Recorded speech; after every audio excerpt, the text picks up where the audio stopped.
এখনো গুনাহ লিখো না। আল্লাহ কত বড় মেহেরবান আমাদের প্রতি রয়েছে।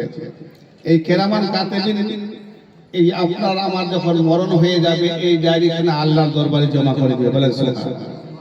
কার দরবারে? আল্লাহর দরবারে জমা করে দিবে।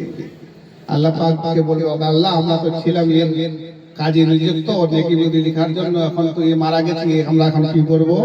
আল্লাহ পাক গফুর রহিম, রহমান রহিম। আল্লাহ পাক বলবেন, ফেরেশতারা এই বান্দার জন্য তোমরা দোয়ায়ে মাগফিরাত করতে হবে। বলেন সুবহানাল্লাহ। তো এই দুজন ফেরেশতা যখন ডায়েরি নিয়ে যাবে সেই সম্পর্কে কবি বলছেন, কেরামান কাতেবিন রোজ হাশরের দিন, কেরামান কাতেবিন রোজ হাশরের দিন, আল্লাহর দরবারে যদি করে অভিযোগ, হায় হায় মাওলার দরবারে যদি করে অভিযোগ, আমরা বলবো দুনিয়ায় ছিলাম খাজা বাবার লোক। কার লোক ছিলাম? খাজা বাবা, আজমিরের খাজা। আর আমরা যাদের কাছে মুরিদ হয়েছি তার কথাই বলবো। আমরা হুজুর আশরাফুল আউলিয়ার অনেকে মুরিদ রয়েছি, না? তো আমরা ওটা বলবো, কেরামান কাতেবিন রোজ হাশরের দিন, কেরামান কাতেবিন রোজ হাশরের দিন, আল্লাহর দরবারে যদি করে অভিযোগ, হায় হায় হায় মাওলার দরবারে যদি করে অভিযোগ, আমরা বলবো দুনিয়ায় ছিলাম আশরাফুল আউলিয়ার লোক, আমরা বলবো দুনিয়ায় ছিলাম মাকদুম বাবার লোক। আল্লাহর আউলিয়া গরিবের বন্ধু, গরিবের নামাজ দয়ার সিন্ধু। জোরে বলেন, জোরে বলেন ইয়া রাসূলুল্লাহ।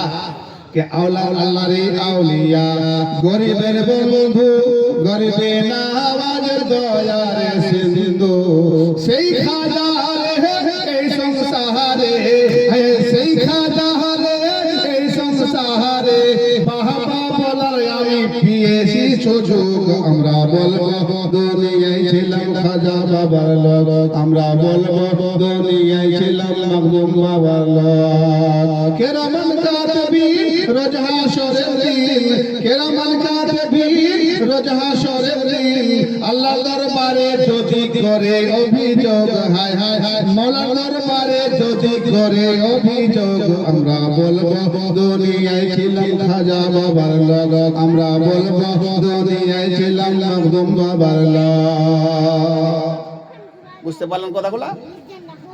যদি আমরা মুরিদ হয়ে থাকি সেই পীরের কথা আল্লাহর দরবারে বলবো, আল্লাহ তোমার নবীর আওলাদের হাতে হাত দিয়ে আমরা বায়াত হয়েছিলাম, আমরা প্রতিজ্ঞা করেছিলাম যে নামাজ পড়বো, রমজান আসলে রমজানের রোজা রাখবো, হজের উপযুক্ত হয়ে থাকলে আমরা হজ করব, যাকাত দিব, এই সকল জিনিসের কথা পীরের হাতে হাত দিয়ে আমরা বলেছিলাম।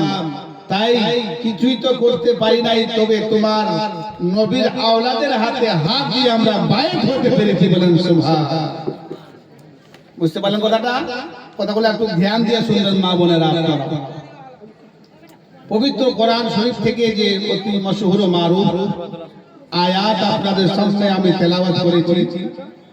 আল্লাহ পাক রব্বুল আলামিন পবিত্র কোরআন শরীফের মধ্যে বলেন, কুল ইন কুনতুম তুহিব্বুনাল্লাহ, আল্লাহ পাক নিজের প্যারা হাবিব আকা মুস্তাফাকে বলে, ও নবী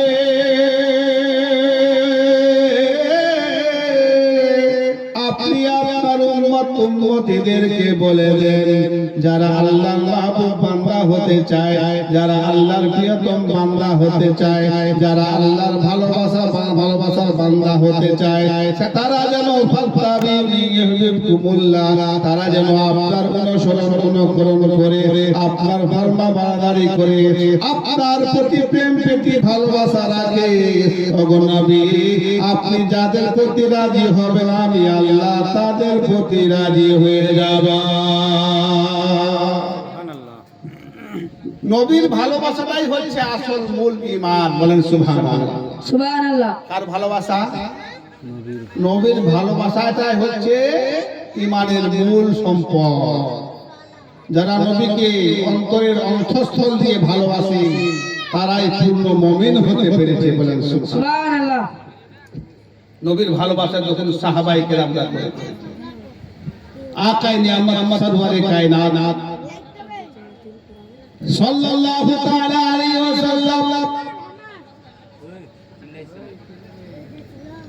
নিজের সাহাবায়ে কেরামের মধ্যে এক যুদ্ধে যাওয়ার এলান করলেন। আমার সাহাবারা, এক যুদ্ধে আমাকে যেতে হবে, তোমরা যে যেখানে থাকো না কেন একত্রিত হয়ে যুদ্ধে যাওয়ার প্রস্তুতি নিয়ে নাও। তখনকার জামানাতে অভাবে দিন যাপন করত, খাওয়ার যুক্ত না, এমনকি বহু সময় আমার আকা মুস্তাফা সরওয়ারে কায়নাত নবী আজম পয়গম্বর আজম নবী মুহাম্মদুর রাসূলুল্লাহ জোরে বলেন সাল্লাল্লাহু আলাইহি ওয়াসাল্লামের বাড়িতে চুলহা জ্বলত। কি জ্বলত না? চুলহা জ্বলত না। তো চুলহা যখন জ্বলত না, তাহলে বোঝা যায় যে খাবার তৈরি হতো না। বিনা চুলহা জ্বলে তো আর খাবার তৈরি হবে না। আকায়ে নিয়ামত সাল্লাল্লাহু তাআলা আলাইহি সাল্লাম যুদ্ধে যাবার এলান করলেন।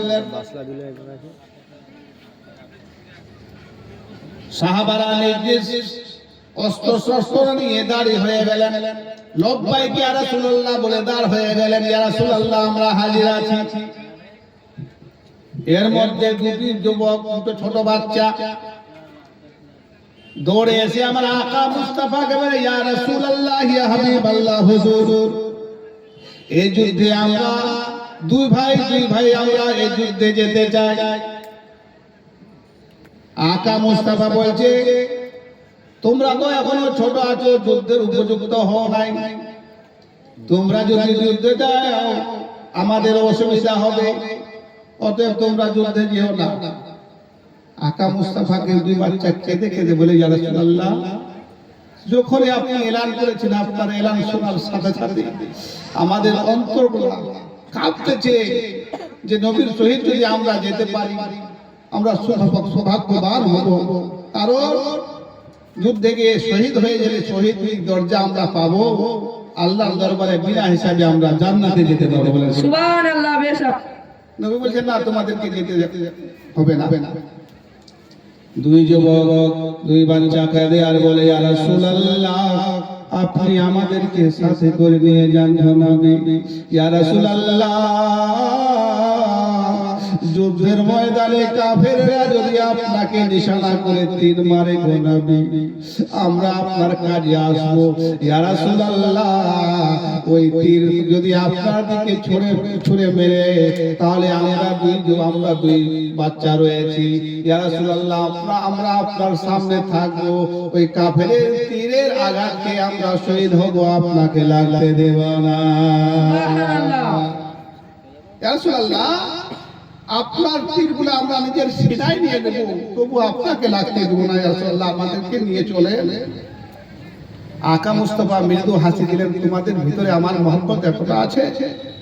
কিন্তু নবী আমার একটা মৃদু হাসি দেওয়ার পরে বলছে, শোনো, তোমাদের মধ্যে দুই ভাই, একজন ছোট একজন বড়,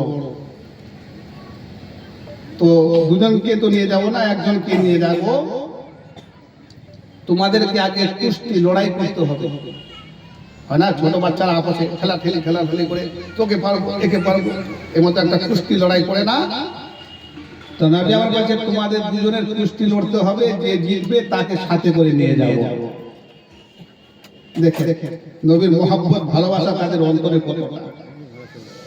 আকা মুস্তাফা যখন এই বললেন যে কুস্তিতে জিতবে, লড়াই করে যে জিতবে তাকে সাথে করে নিয়ে যাব, এবার দুই ভাই রাজি হয়ে গেল। ইয়া রাসূলুল্লাহ, আপনি দাঁড়িয়ে থাকেন, আপনার সামনে আমরা দুজনে কুস্তি লড়ব। কুস্তি লড়ার জন্য কিছু দূর গিয়ে তারা আমনে সামনে হয়ে গেল। ছোট ভাই দুই চোখের পানি ছেড়ে ছেড়ে কাঁদে আর বলে, বড় ভাই রে, আমি তো জানি তুমি আমাকে একটা ধাক্কা দিলেই আমাকে ফেলে দিবে, তোমার সহিত কুস্তি লড়ে আমি পারবো না। ওগো বড় ভাই, এমন এক একটা কাজ করো যেন তুমিও যেতে পারো আমিও যেতে পারি গো ভাই।